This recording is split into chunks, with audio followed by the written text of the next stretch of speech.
So, Assalamu It's alaikum. 37 150, sorry. Yes. So, welcome to another Quran study. God willing. You guys can hear me okay, right? Assalamu alaikum. Yes, brother. Yeah, I can hear you. Okay.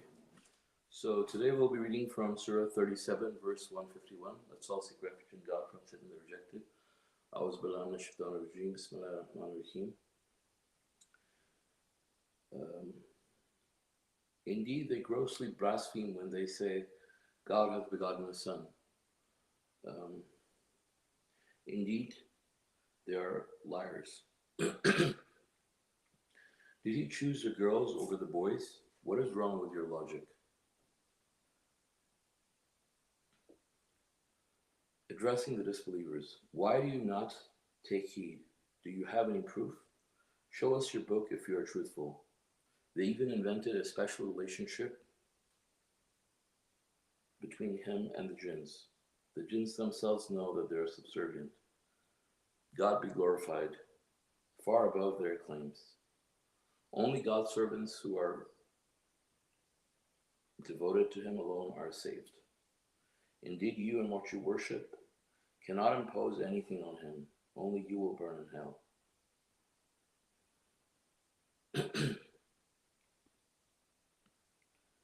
So these verses are talking about people who idolize other idols besides God and attribute lies to God. And here we see we're being reminded of a gross blasphemy that is so common. Millions of people in the world are doing it right now. And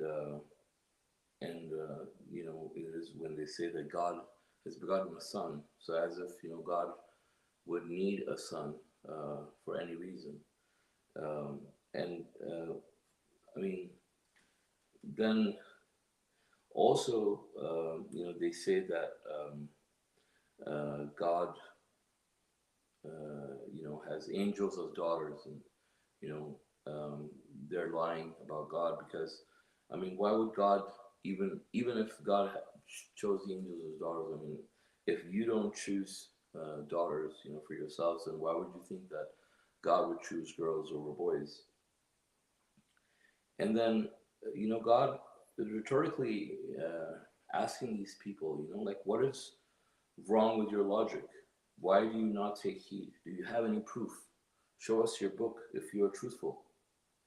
They even invented a special relationship between him and the jinns themselves know that, you know, they're subservient. So we see that a lot of people will, you know, idolize jinns as well. You know, they end up serving jinns and making them their gods, and the jinns will pretend to be anybody who they want and that they like. You know, like I was just listening to this other Quran study the other day where they were talking about, you know, how a jinn will come and say, you know, he's the ghost of so and so, and you know, like say Elvis Presley. If you like Elvis Presley, would come and say I'm Elvis Presley's ghost or something. He'll even sing for you.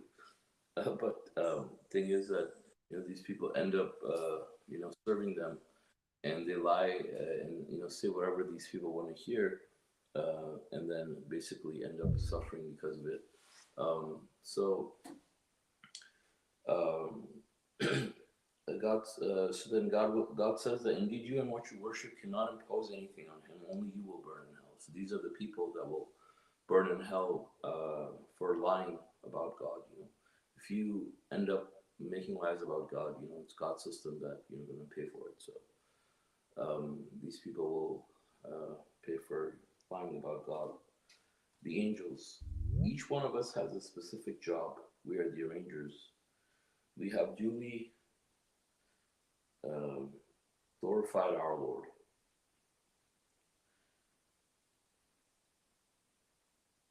Following the parents blindly, they used to say, "We have received the correct. We received the correct instructions from our parents, we would have been worshippers devoted to God alone." But they disbelieved, and they will surely find out.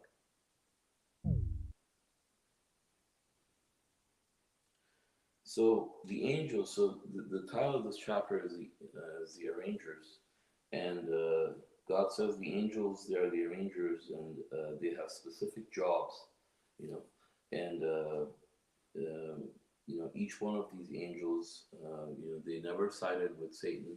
Angels are the creatures who made the choice to side with God's absolute authority, and thus, we're one of the most intelligent creatures by not,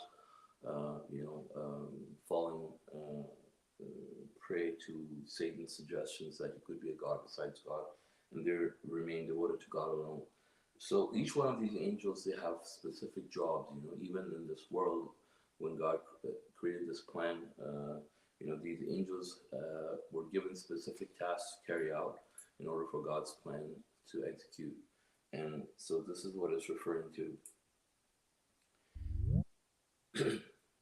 And then following the parents blindly. I mean, we know it's a great human tragedy. People who are born in certain religions just end up not thinking and using their brains. The majority of the people will identify themselves with the same beliefs that they grow up with their parents, and they hardly ever question their traditions and things that they learn. And when you tell them to follow God's truth, they say that they only follow what they found their parents doing. And this is, as we know, it's a great human tragedy. And then God says, they will say that had we received the correct instructions from our parents, we would be worshippers devoted to God alone. But they disbelieved, and they will surely find out. And so the thing is that even though people will say this, that if they received the correct instructions, they would be worshippers devoted to God alone. Um, they did receive the instinct to worship God alone, but they chose to disregard it, and they chose to follow their parents blindly, right? But here also, they just want to follow blindly. They just want instructions, and they just want to follow those instructions, right? But if they can use their brain and think and look around and use their instinct, God-given natural instinct that God has placed in their hearts, and think and seek guidance, God will give them the right guidance. But obviously, these people did not deserve to be guided because they were not believers to begin with. Uh, Verse 171, victory for the messengers guaranteed. Our decision is already decreed for our servants, the messengers. They are surely the victors. Our soldiers are the winners, so disregard them for a while. Watch them, they too will watch. Do they challenge our retribution? When it hits them one day, it will be a miserable day. They will have that being sufficiently warned. Disregard them for a while.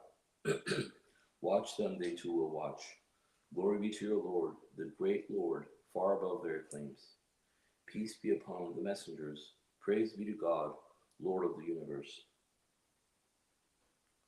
So God has guaranteed victory for all the messengers, and it's not just even limited to the messengers. It's for all believers. Anybody who is devoted to God alone, God says, they will surely have victory. They'll have perfect life and perfect happiness and success in this world and in the hereafter. This is God's promise. You just have to do your part and make God your priority. Make him your God. Love him. Think about him. Prioritize him in everything you do, and God will make sure that you succeed in every other walk of life. This is God's promise, and God says that they are surely the victors. Our soldiers are the winners. So, especially when it comes to religion, obviously, these people will divert people and they'll persecute the believers. But at the end of the day, obviously, these people will end up losing, and they'll get annihilated. Then they'll end up going to hell and suffering and misery. But on the believers, on the other hand, will be victorious because they will be happy. They will live an eternal life of happiness and contentment and paradise. God says they'll have anything they wish. So obviously that is the real life, and these people will be the winners, and they will be with the majority. Obviously, now in this world we see that the disbelievers seem to be in the majority, and the believers are in the minority because that's the way this world is designed, right? I mean, to test us. But in reality, God is far more powerful, and God's creatures outnumber any disbelievers. This is just a tiny mote where we're surrounded by Satan's constituents, but God's people are in the majority, and in the hereafter we'll see the real picture, and we'll see the true power and awesomeness of the huge numbers in which God's creatures greatly outnumber Satan's constituents. So God says, disregard them for a while, watch them, they too will watch. Do they challenge our retribution? When it hits them one day, it will be a miserable day. They have been sufficiently warned. Disregard them for a while, watch them, they too will watch. So God says, just be patient, just keep watching this timeline unfold, for them, and see how it shifts in the favor of the believers. They're also watching, and you're also watching. So wait, and both of you will find out. God says, "Glory be to your Lord, the great Lord, far above their claims." So really, this is even, you can't even fathom God's greatness in words. But really, when you try to think about the true power of God, you cannot even describe it with words, because there's nothing as close to the greatness of God, that we've ever seen or witnessed or can ever imagine. So God is far above their claim, not even close. And God says, "Peace be upon the messengers, and praise be to God, Lord of the universe." So peace be upon all the messengers, all the believers, every righteous person on earth. That's their destiny.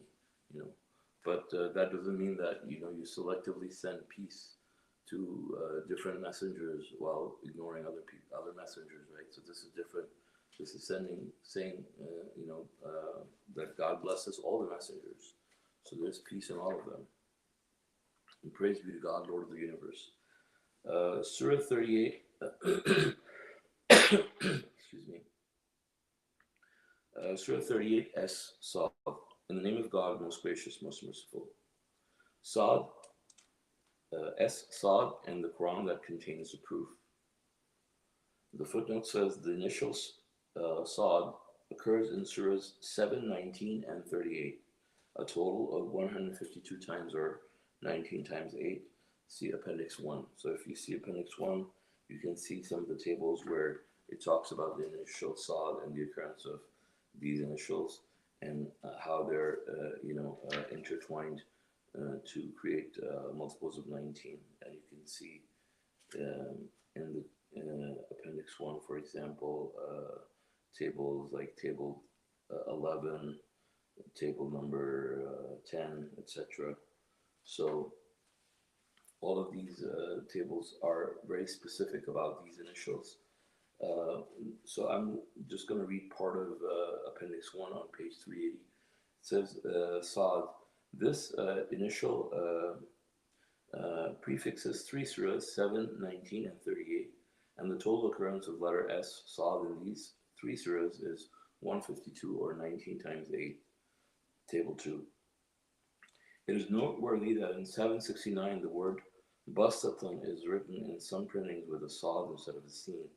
This is an erroneous distortion that violates the Quran's code. By looking at the oldest available copy of the Quran, the Tashkent copy, it was found that the word Bastatan is correctly written with a Sin. See photocopy below. And so you can see here, you have the image of the actual, the correct text, where the Bastatan is written with the Sad instead of the Sin. So, sorry, with the Sin instead of the Sad. Of course, if it was, so this is how the mathematical miracle of the Quran basically helps us identify, any alterations that, could enter into the Quran. Like, even if you try to change a single letter, the mathematical balance of the initials is disturbed, and you can immediately tell that, there is a mistake. And so here, you have this example where, this word Bastatan was written with 2 different spellings, and then, the correct spelling was identified based on the Quranic initials, the mathematical code behind the Quran. And and God says, Saad in the Quran that contains the proof. And the second footnote says the word zikr is made distinct from the Quran and clearly points at the Quran's mathematical code. See 15:6, 9, 16:44, 21:2, 24, 26:5, and 36:11 and 69. Right? So this Quran contains the proof, you know, and this proof, as we already mentioned, is in Appendix 1. You can read all about the awesome mathematical code. So this is the proof that this book is divine, is from God, and that we're following the manifest truth from God. This is not talk of some person who fabricated lies about God. This is truth that God is directly giving to us, and so we need to be sure about that from the get-go. And so God is letting us know. It says, those who disbelieve have plunged into arrogance and defiance. Many a generation before them we annihilated. They called for help in vain. They wondered that a warner should come to them from among them. The disbelievers said, a magician, a liar. Did he make the gods into one god? This is really strange. The leaders announced, go and steadfastly persevere in worshiping your gods. This is what is desired. We never heard of this from the religion of our fathers. This is a lie. Why did the proof come down to him instead of us? Indeed, they're doubtful of my proof. Indeed, they have not yet tasted my retribution. Do they own treasures of mercy of your Lord, the Almighty, the Granter? Do they possess the sovereignty of the heavens and the earth and everything between them? Let them help themselves. Instead, whatever forces they can muster, even if all the parties banded together, will be defeated. Disbelieving before them were the people of Noah, Ad, and the mighty Pharaoh. Also Thamud, the people of Lot, the dwellers of the woods of Midian. Those were the opponents. Each of them disbelieved the messengers, and thus my retribution was inevitable. These people can expect a single blow from which they never recover. So people wonder that a warner should come to them from among them. God says these people have plunged deep into arrogance and defiance. And people before them did the same thing, and they disbelieved the messenger. They wondered why a person comes from them, and they called him a magician, they called him a liar, and they found it really strange that he made all the gods into one God, like you're only supposed to worship God alone. And how come they don't have to worship other entities, or they shouldn't, and they found it really strange, which we find really strange because that they find it so strange, because this is a natural instinct that God has placed in, if you look around, there's only one God. And so this should have been not strange, this should have been more natural for these people to think that. But they find it strange because they're disbelievers, right? So they find it really, really strange. And they announce, go and steadfastly persevere and worshiping your gods. This is what is desired. So not only do they themselves are astray, but they also announce to other people in a very sort of like a righteous way. They're like, go and steadfastly persevere in worshiping your idols. And we never heard of this from the religion of our fathers. They want to follow the religion of their fathers, even though God has given them a purified book and a purified religion and the right practices. They still want to worship the idols. They still want to worship, Satan, and they want to follow Satan. They want to follow the satanic rituals that Satan has taught them, the rituals that their forefathers have been practicing, instead of what God is teaching them here. And they said we never heard of it from the religion of our fathers. So yeah, what is this strange thing that why is he saying all these things that our parents never told us these things? So why are you telling us? Because we're so comfortable following whatever our parents are following. So, which is very, very absurd. because God gives you the guidance, He gives you the teachings, the correct understanding, but then you just want to follow everything your parents were doing, even though you will not follow everything else that your parents are telling you to do. But when parents want to worship idols, you just want to blindly follow them. So this just shows that God's system, that people who are meant to be disbelievers, no matter what kind of proof you show to them, no matter how powerful the proof is, no matter how clear the proof is, no matter how clear the teachings are, if they're meant to be disbelievers, they're not going to be guided, and there's nothing you can do to help such people. And this is what we see. And God says that they're jealous. The reason why they don't want to follow is because they're jealous, because they're saying, why did the proof come down to this person instead of us? I mean, we are so much better and so righteous and so honorable. Like, why didn't God chose me to have this message than this some other XYZ person? Like, how would he come to this conclusion before me? Is he more intelligent than me? Why was it not me? So I don't care what he has to tell me. I don't want to follow it. And so ego comes in the way for most human beings in rejecting the messenger and rejecting the teachings that God has sent for us. But God is asking, like, what is it that is so that makes it so much more difficult for these people? I mean, what is it that they're so proud of? What is it that they're so arrogant about? What do they have? Like, I mean, we are human beings, we are like tiny specks of dust, not even that. I mean, if you try to scale us compared to God, we're nothing, right? Nothing. There's really no figure or a ratio that we can humanly fathom that can compare us to God, right? And why are we so arrogant? God says, do they own the treasures of mercy from your Lord, the Almighty, the Grantor?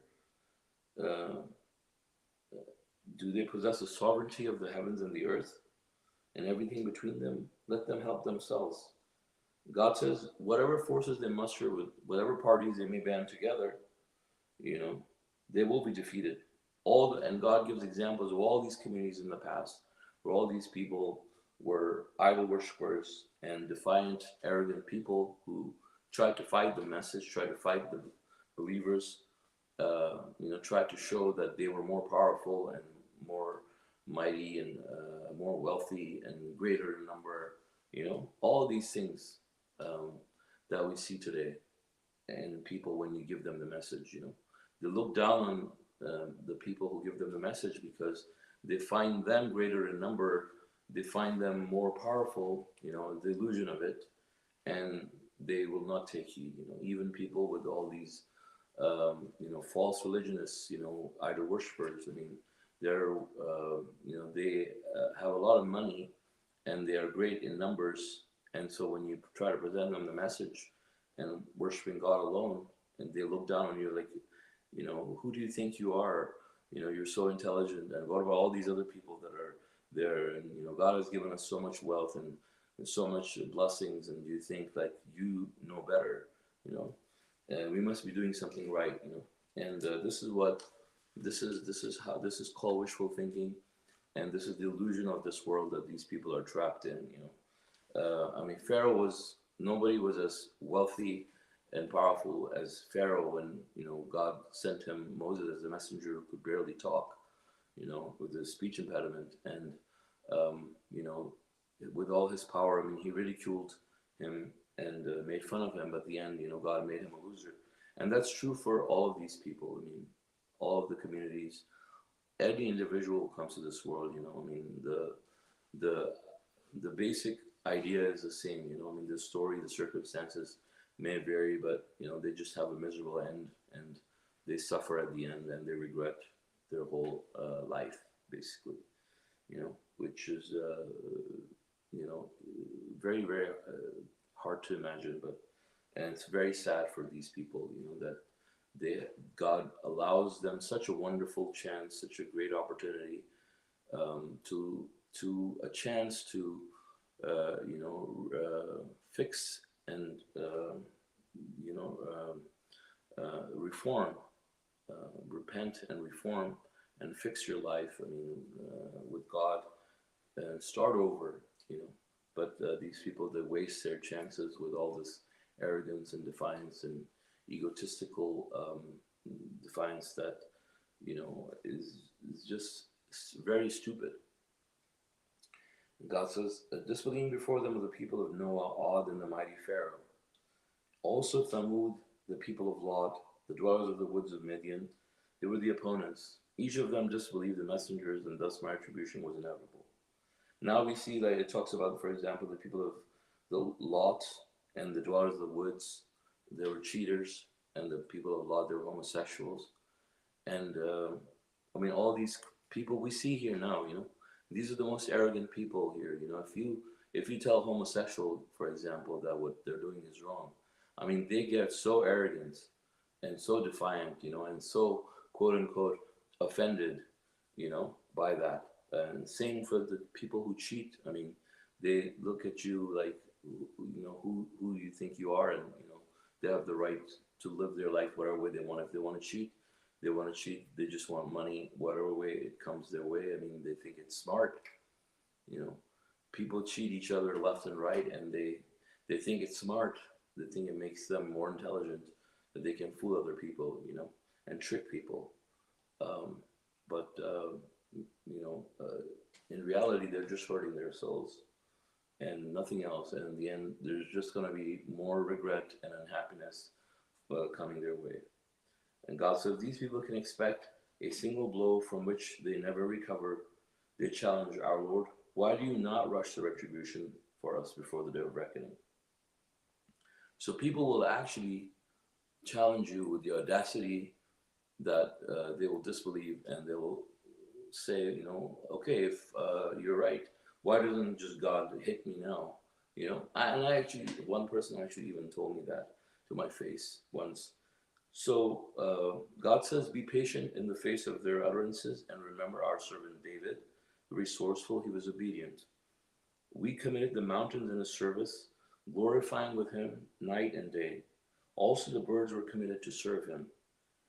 All were obedient to him. We strengthened his kingship and endowed him with wisdom and good logic. So God gives the example of David. You know, he was very resourceful. Of course, he was a king and wise, and you know, had wealth and everything. You know, but he wasn't arrogant, and he was very patient. And God gave him, you know, a lot of different blessings. You know, and he was glorifying with the mountains, and the birds were committed to serve him. And he had all of these things, and he was very patient and kind. And God strengthened his kingship. He gave him wisdom. He gave him good logic. So, and then we see what that good logic and wisdom looks like. God tells us about the example in verse 21. It says, "Have you received the news of the feuding men who sneaked into his sanctuary? When they entered his room, he was startled. They said, 'Have no fear. We are feuding with one another, and we are seeking your fair judgments. Do not wrong us and guide us in the right path. This brother of mine owns 99 sheep, while I own one sheep. He wants to mix my sheep with his and continues to pressure me.'" And the footnote says, this is the only place where the number 99 occurs. 30 different numbers are mentioned in the Quran, and their total comes to 162,146, or 19 times 8,534. See Appendix 1. So this is the only place in the Quran where the number 99 occurs, and 30 other numbers are mentioned in the Quran, and they add up to be a multiple of 19. So you know, this is one of the numerical. This is one of the facts of the Quran's mathematical code, that all the numbers mentioned in the Quran add up to be a multiple of 19. So later on in the next study, God willing, will continue on David's example, that these people came to him and seeking his fair judgment, you know, and that's why we have to be so careful also, you know, because God has given us a lot of knowledge. God has given us a lot of wisdom here with his book, you know. but it's a huge responsibility. And so, you know, as I say, with great power comes great responsibility. So you have the book. God has taught us the difference between right and wrong. So if we still, make choices, behave ignorantly, and make wrong judgments, it really hurts us. We really end up paying the price for it. So with that, God willing, I will end here. And if you guys have any comments or questions, please feel free. Thank you. MashaAllah, brother.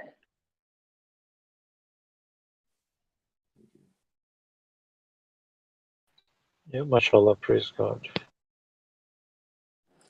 MashaAllah, brother. Praise God.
Yeah. So I have a comment about this verses. Yeah, yeah, 38:20. Yeah, 38:20.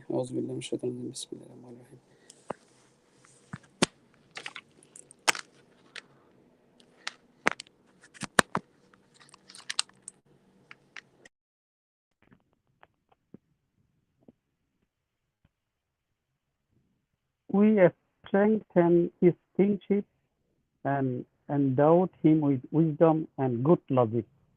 Yeah, so to understand the religion and to understand the Quran, so actually so we have God give us a brain, so we have to use our brain, and we have to think about everything logically. Yeah, everything we have. Yeah, God give us brain to use. What is makes sense. It's not like that someone told me something and I just immediately follow this one. Yeah, we can use our brain and see logically then, and God can say those things to do this thing or not. Yeah, because we have to understand who God is. Yeah, this is my one comment, and also I want,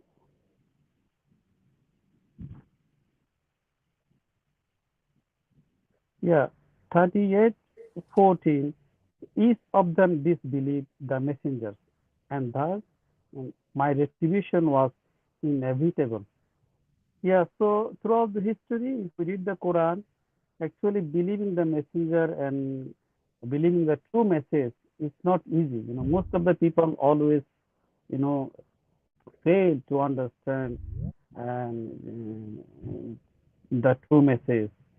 Even in our life, if we see around the people, even my family, my colleagues, my friends, and I see this miracle, Quranic miracle that is not easy. Everybody not believe.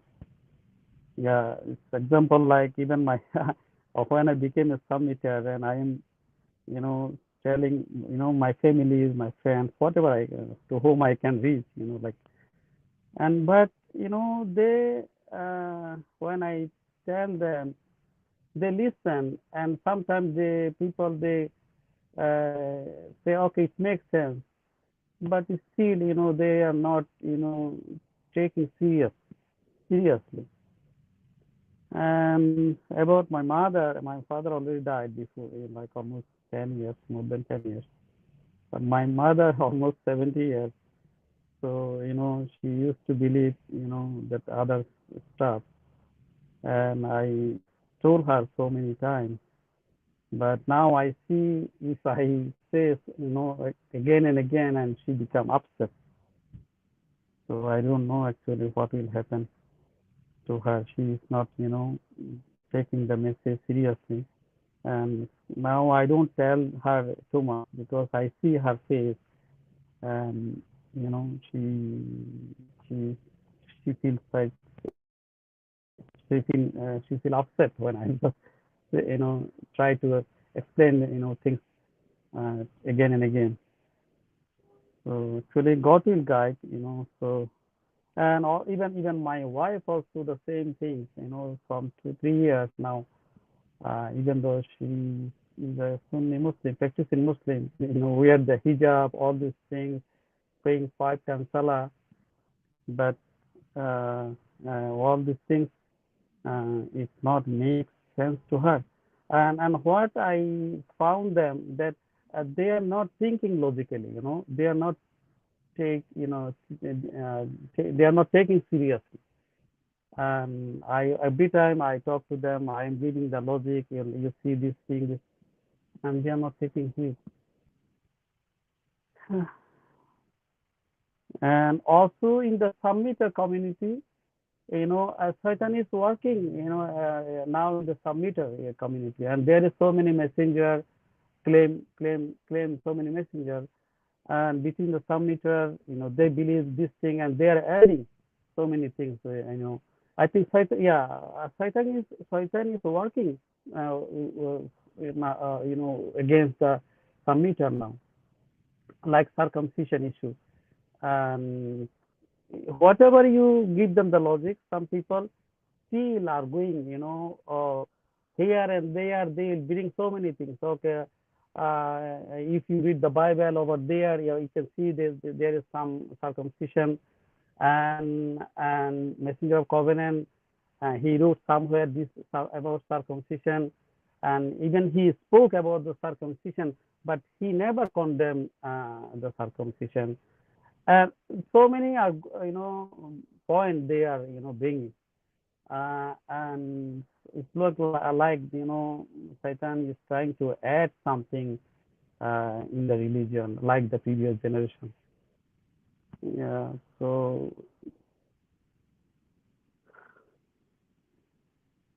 yeah, that's all my subject.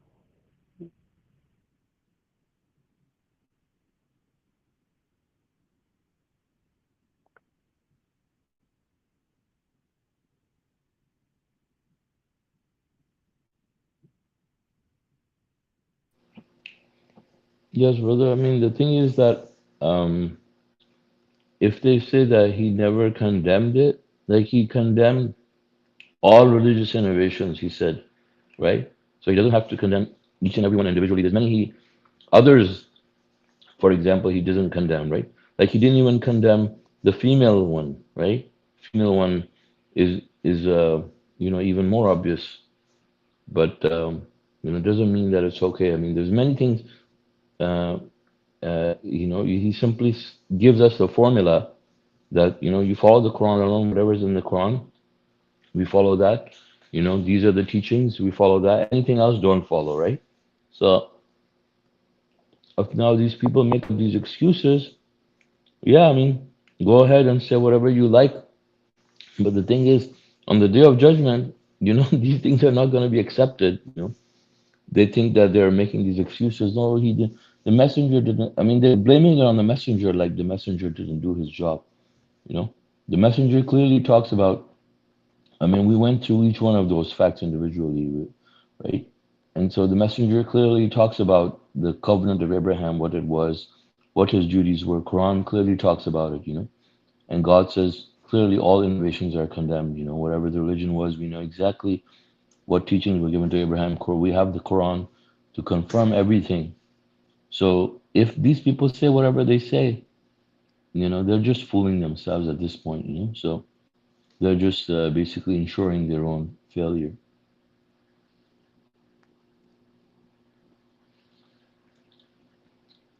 Yeah, mashallah, brother. Yeah, yeah. That's why Yeah, when if you follow the Quran alone, and everything is clear. But if you want to add anything, and you have to go through all the nonsense. And sometimes I ask them, so if you go to, if you, so you want me to read the Bible again? So who is a version of Bible now? I have to go through all these things to find the circumcision and all the other things. So now again, yeah, we'll be in the satanic trap. Mhm. Now you have to read all the Bible to get this all these things. So yeah, it doesn't make any Yes, sense. see, Brother Nizam, about the Bible, right? Now, Yeah. God has given us the Quran, right? So everything that's wrong that we see in the Bible, God gives us the right account of it, right? And so God says that, Abraham made a covenant, right? In the Bible, there's a covenant. Then we have a covenant in the Quran, right? God says, no, God says this is the covenant. So if you still want to follow, now the messenger of the covenant even was asked about this. One of the Christian ladies, she asked him in a Quran study about the covenant of Abraham, and he said Abraham only made like one covenant with God, and he said that covenant is in our appendix, is an index under covenant of Abraham, and we compiled it, and he makes a joke about it and stuff. So when you go in that appendix, I mean, when you go under the index and look for the covenant of Abraham, it refers to Surah 2, verse 125, about the Kaaba and purifying the Kaaba for people. Nothing about any sort of circumcision or anything like that, right? So it's very clear that the covenant in the Bible is distorted. There's many things in the Quran that are clarified for us, that are distorted in the Bible beyond recognition, but those are easily detectable. So this is just one of them. But after this information was discovered about the covenant, what I'm telling you, I have repeatedly given them this information. That look, the messenger talks about this covenant. He talks about this covenant, but it's like people don't even. It's like people don't even pretend that they even heard it. Like there's no rebuttal, there's no argument against it. It's like everybody just stays quiet and nobody has a response. You know, that's how the Bible, that's how the Quran confirms, right? Quran doesn't say this didn't happen, this didn't happen, this didn't happen. Quran just says this is exactly what happened. We have the correct story. I'll give you this is the accurate history, and God gives us the accurate history, right? In all of these examples, right? Like there's one, for example, where people say about Jesus, for example, God says Jesus was not God, right? But then there's other places where we have correct accounts of so many things that were wrongly written in the Bible, right? And we just have the correct story. God says, this is the story, and we know the story. Like it doesn't say, for example, the flood, about the flood, even that, in the Bible it says, God just says, this was the story, right? It was a primitive made of locks and ropes. This is what God says. This is how the Quran confirms the Bible. If the messenger says that Abraham made only one covenant and he tells us what the covenant is, that has nothing to do with the circumcision, right? Then what is there to for these people to argue? They have already lost the argument from this side and from many other angles, right? But the thing is, they just want to go to hell at this point. They don't want to follow God. They're not even interested. So, you know, there's nothing you can say to guide these people. It's not like these people are open-minded and they want to follow the truth, and you tell them, and they're like, "Oh yes, brother, you make a lot of sense." These are not those kind of people. These are the people who have been reminded tens of hundreds of times by now. Back and forth. And they just want to go and try to connect the longest dots to try to make up a story. Like the same, it's the same example to me You know how people say that Jesus is one of the three, right? He's the Father and Son and the Ghost, and they connect all the stars. They're like, okay, he's the Father, and then now he's the Son, and now he's the Ghost, whatever. He's the Mother, and they give you the examples. I mean, this is how they try to connect and bend the facts to try to paint a picture. So there's nothing you can do to help these people. The only thing to do at this point is to just ignore these people and let them follow the religion they're following. Because you can't force anybody to see the truth, right? If they're blind, they're blind. Though your responsibility at that point is to just get up and move on. If you Mm, continue to be around such people, I mean, it's just you're just wasting your own time. okay, bro. Yeah, yeah, I think think about that. Yeah, because so this is another issue. To say example of brother, like say you have like 10 submitters. So you don't know, what their beliefs, like for all of them. Maybe you know that okay, these 4 5 people believing this kind of thing, and you don't know yet for other 3 4 people. So in this moment, so what is your decision? Yeah, the Like thing okay, is, no. the thing is, God says the hypocrites are allies of one another, right? So if you see 4 or 5 of them are hypocrites and there's 3 4 of them around, you don't Mm, know them exactly. The thing is, why are these 3 people around those 4 or 5 people? Why do they feel comfortable being around them? The thing is, that's the thing you gotta see. Like, if it's a good, if you see believers around, and then you see other people you're not sure, yeah, maybe they could be believers, maybe they're not. But you see a bunch of hypocrites, and then you see a few other people around them, and you're not sure. Well, most likely, they might also be hypocrites, or they will one day be if they stay there. But the thing is, if they were believers, you would know. If they were believers, they would be with you right now, standing for the truth and, not being quiet and confused and not knowing anything about it. Um, but for the most part, I mean, when you told me the first day, I kind of mm. understood. So, I mean, I'm surprised we're still talking about it months later. Okay, no, yeah, actually, yeah, yeah, yeah, but go ahead, please. Yeah.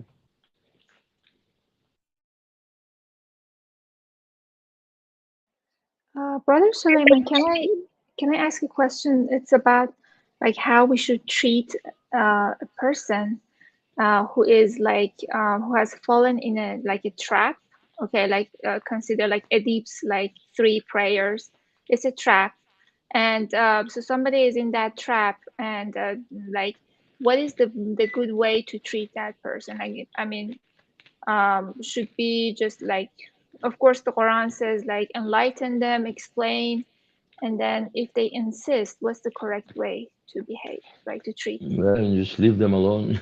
Don't insist. Yeah, okay. So we are not Yeah. being accepted. We are not accepting them, right? Yeah, I mean, of course, because they've chosen to be with those people, right? So Okay. they're Because I was insisting. like Then they're recently like them. talking.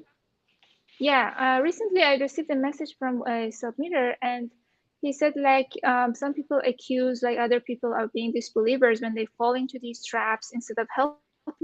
And then he mentioned an example of a person who fell into like a deep trap, and then like everybody was like mistreating him and then rejecting him, and I don't know how the people were like talking to that person in his community. But then Hmm. years later, that person was again, he was guided and came back to the 5 prayers. Okay, so Hmm. this person who actually was, we were actually, I received an email, said that like this is not the right way to treat a person who is in trap, and we should help them instead of like Hmm. rejecting them or like mistreating them. And Hmm. I actually I personally believe that if some people, when they try to help others, they might also get into trap. So I don't know Hmm. how we should actually behave in such a situation. Like should we like be very Hmm. stern, or should we, I mean, how would you react Yeah, I mean, in that so situation? personally, for me, the way I understand it is like, okay, if you are falling in some one of these traps, right? Hmm. And you're trying to logic and reason with that person, right? So somebody's trying Hmm. to trap you, and you're seeking answers and you try to help that person, you try to give them logic and reasoning. But then if you see that logic and reasoning is not helping this person and the person's insisting, Mm-hmm. then that's the choice he or she is making. Now, 10 years from now, if that person change? Yes, anybody Yes. can change, right? Mm-hmm. But the thing is, based on his choices that he has made and based on what the situation is, you can see what it is like, right? Like for example, now Abraham at some point saw that his father was destined for hell, and so he parted Mm-hmm. company. Now, maybe maybe his assumption could be wrong. Maybe he could be saved. God knows, right? But Mm-hmm. the thing is, you're responsible for making your decision based on what you see. You know, if you see a person is stuck in disbelief and there's no hope for that person, he's just stuck in their way, Mm-hmm. and he doesn't listen, then you just leave him alone. And you treat them the way that you should be treating them because they also should understand the seriousness of where they are and what they're doing, right? I mean, if you're just gonna be nice to them and think like, Yeah. they will not know how bad their situation is right now, Yes. Yes. Yes. so they will. Exactly. You're not gonna be helping them. You're actually gonna be hurting them, and giving them comfort in that position that they're in, rather Yes. than help them realize the seriousness. Like, it's like a mother or a father, who sees their child like doing drugs and stuff like that. And it's just like, oh, it's fine, but Yeah. then you try to help them and stuff like that, and they're not listening, then they have to be strict with them too, of course. They can't be just like, okay, I support you. Yes. Yes. They Mm-hmm. have to say what you're doing is wrong. You're hurting yourself. You're gonna go to hell if you keep doing this. This is Yes. Satan stuff, Yes. and so you don't support it, right? You don't in any way, and I mean you treat them based on that knowledge that you have of them. Now, if they can change tomorrow, anybody can change. Yes. God's door of repentance is always open, right? Mm-hmm. But just by that principle, anybody can change, right? So then you cannot treat anybody that God says like hypocrite or disbeliever, because any person can become a believer at some Yes. point, Yes. Mm-hmm. right? Yeah. Yeah. But we should actually act accordingly and also first like enlighten them and give them the logic. And if they're Mm-hmm. insisting, then we should, Mm-hmm. like Mm-hmm. separate. We Exactly. I shouldn't. mean, you Yeah. give them all the proof, all the logic that they need, all the information they need to make the right decision, right? Yes. And if that's not helpful to them, then there's nothing really you can do to help Yes. them. Yeah. Then Because for your own good, you have to, separate. yes. Yeah. Yes, and also for everybody's good, like in the community, like if you're accepting, like then, because there is this idea that I think that Satan has developed that as long as it is not against the three requirements, it's okay. We should accept and we should be, lenient and we should be like welcoming to, we should not call people disbelievers if they are fulfilling the three requirements. But What are that's true the requirements? the minimum requirements, like believing God, believing in the hereafter, and living the righteous life. So some people, some submitter communities, they believe that as long as that three requirements are fulfilled, then everybody can join their community.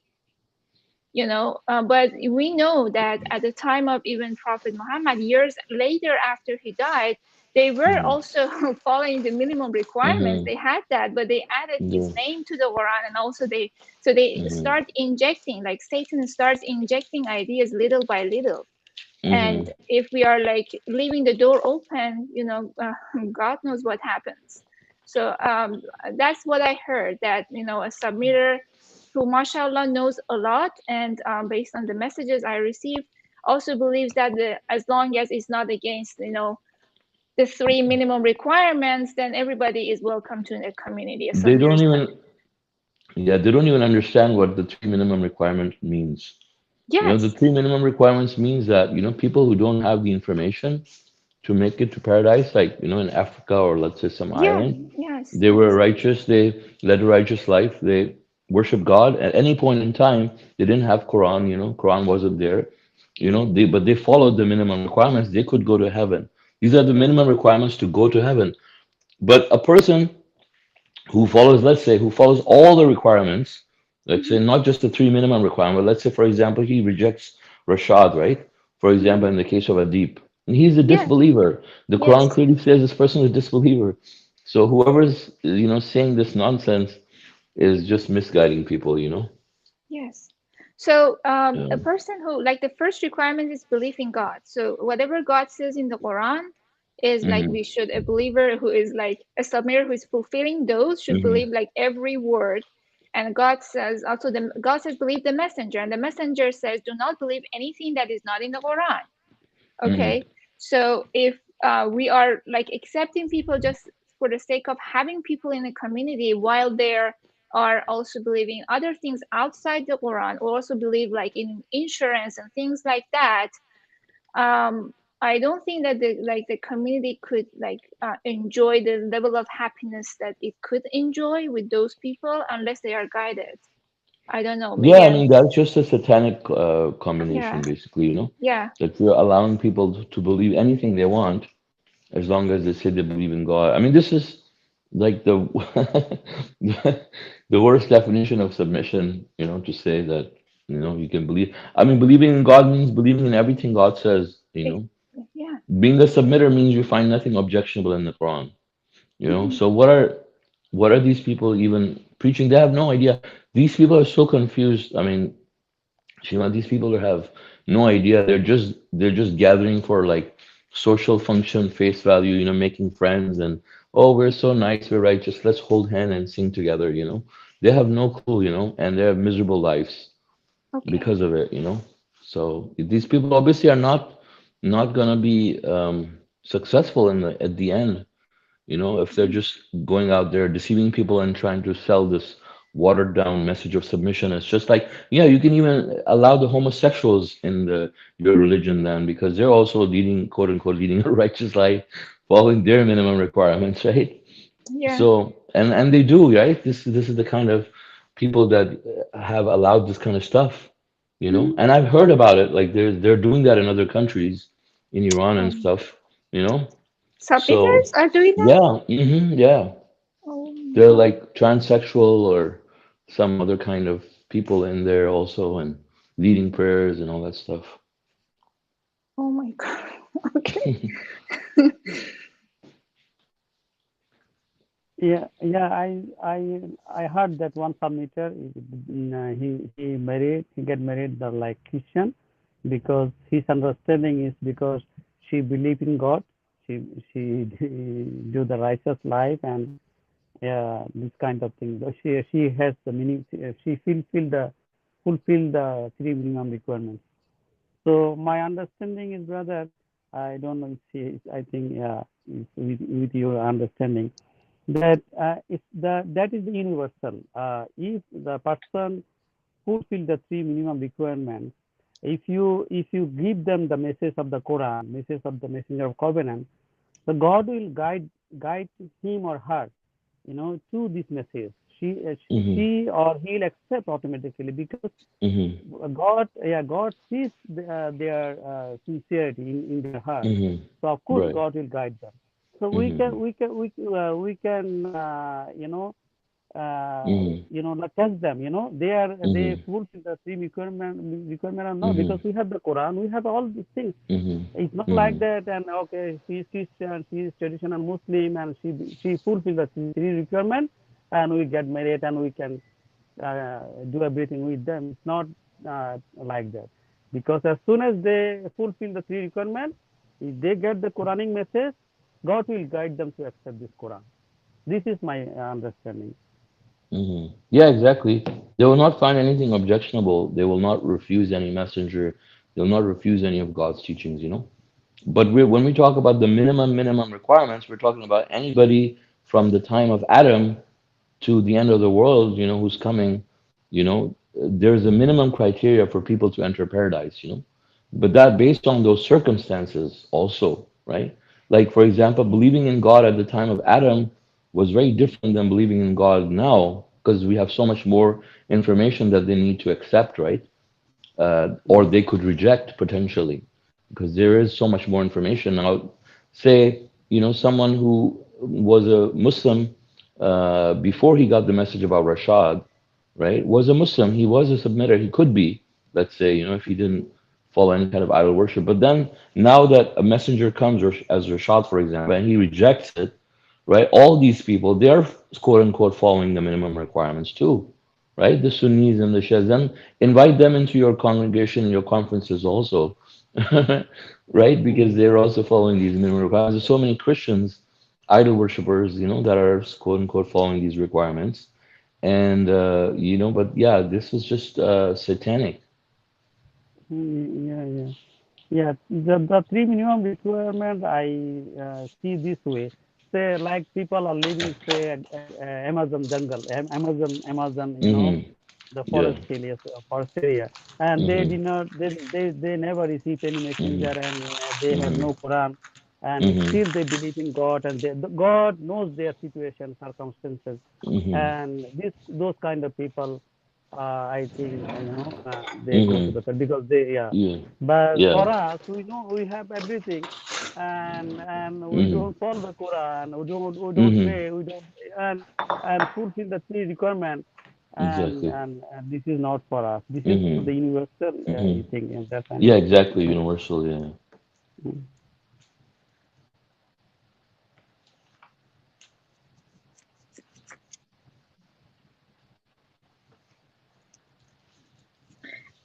Also, there are like Quran studies that I like, you know, accidentally, like listen to one of them. It was just one of the YouTube suggestions that they like Mm-hmm. talk about like being open-minded and like being willing to discuss ideas in the Quran. Like I understand that we are just studying the Quran, but there are things that you don't need to discuss any further. It's right there, it's self-explanatory, and it's like, but they might accuse like other submitters. There are submitters who unfortunately accuse other submitters of being close-minded and not being open-minded and acceptable to everybody's ideas and interpretations. That was like, what do you think about this? Because I don't think that after having this clear Quran and the messenger of the covenant, there is anything for us to interpret. Exactly. Yeah. I mean, Okay. so yeah. Yeah. Yes. These are the people that want to invent their own religion, basically. Yeah. Okay. Because sometimes I feel like I'm being too harsh, but Hmm. mashallah, I feel like this is right. I can feel it's right, and Yeah. everything is clear, and mashallah, we are enjoying Hmm. a good life. So Hmm. I wonder why there is the need to discuss any, like, to interpret what the messenger said, or to interpret Hmm. like further the Quran, or like in the case of Edip, like he even produced its Hmm. different like he was the Hmm. extreme case of Yeah. like allowing himself to interpret. Hmm. And but there are other people also, they are having like Quran studies and submitters Quran studies under the title like of being open-minded. And this is something I don't understand, because we are open-minded, mashallah, God has Hmm. enlightened us, and but we are open to the God and His Messenger, not because, of course, there are mashallah believers and there are submitters, but there's also the possibility of people being like falling into. I am talking about myself, Hmm. having misjudgments and Hmm. misinterpretations, and Hmm. then like being very vocal about it and talking about your misinterpretations, and then like being given like the platform to talk about it, and then discussing back and forth, like it could lead to a misunderstanding or a misinterpretation eventually. I don't know. Hmm. Yeah, I mean, Um, so the thing is, like, they're open to the idea that the messenger has made mistakes, yeah, that yeah, exactly. they're open to the idea that they may have a better understanding. I mean, the thing is, we are open-minded, but the thing is, we're following guidance from a teacher, but they don't want to follow the teacher. They just want to be open-minded. They feel like there is you a know like better you know things. They're looking for yeah. something better than this, Hmm. and I Yeah. can't imagine anything Hmm. better than this. But Hmm. I just wonder why they're wasting so much time on something which is very clear, mashallah. Hmm. Yeah.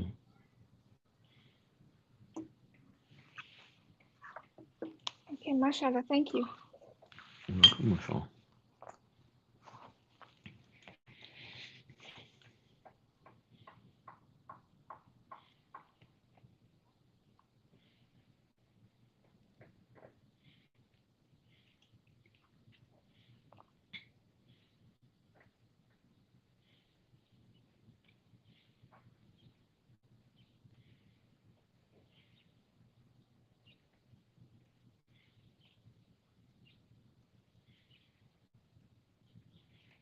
Okay. Any other comments or questions? Okay, any off-topic questions, maybe? If not, thank you all for joining us. God willing, our next English Quran study would be on Saturday at 9:30 a.m. Pacific time. God bless you all. Assalamu alaikum. God bless you all. Assalamu alaikum. Assalamu alaikum.